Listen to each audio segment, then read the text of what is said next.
थुंग थुंग कंधे पर बोरा लटकाए दिन भर गलियों में भटकता रहता। इधर उधर पड़ी प्लास्टिक की बोतलें और पुरानी चीजें उठाता रहता। फिर शाम को उन्हें बेचकर 2 वक्त की रोटी कमाता। थुंग थुंग अपनी बीवी और बच्चे के साथ एक टूटी हुई झोपड़ी में रहता था।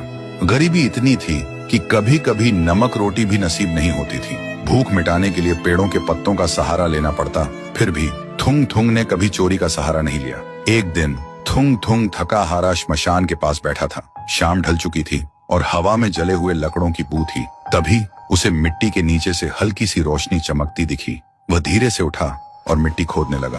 कुछ ही देर में उसे जमीन के अंदर से एक पुराना सा लोहे का घंटी वाला दिया मिला। जैसे ही उसने उसे उठाया, एक भारी आवाज गूंजी, जो भी इस दिए को जगाएगा उसकी हर इच्छा पूरी होगी, लेकिन बदले में उसकी सबसे प्यारी चीज चली जाएगी।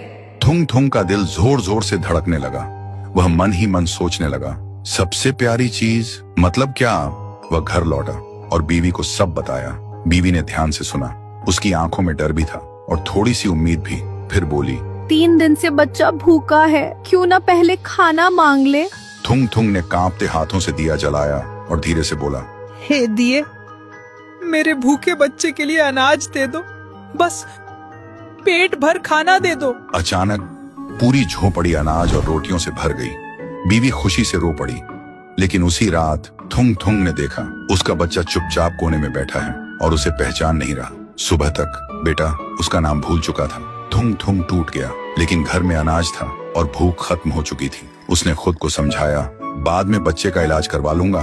फिर उसने सोचा, एक और बार इस्तेमाल कर लेता हूँ। इस बार उसने मांगा, हे दिए, पक्का मकान और दुकान दे दो। पलक झपकते ही टूटी झोपड़ी की जगह एक सुंदर पक्का घर बन गया और बगल में भरी हुई दुकान खड़ी थी।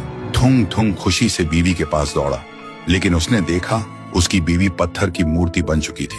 थुंग थुंग चीखता रहा, रोता रहा और कोने में रखा वह दिया हंसता रहा, क्योंकि शर्त वही थी, हर